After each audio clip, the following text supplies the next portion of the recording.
each side of the main body.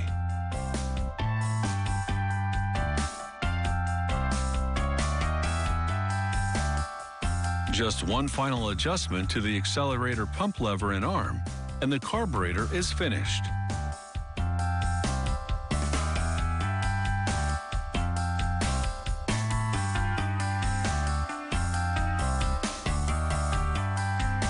In the quality control department, every carburetor undergoes testing with fluids similar to gasoline. They check if the accelerator pump squirts out enough fuel at ignition and during the transition from idling mode to acceleration. Then, once everything's running at regular speed, they measure the amount of fluid the boosters spray per hour.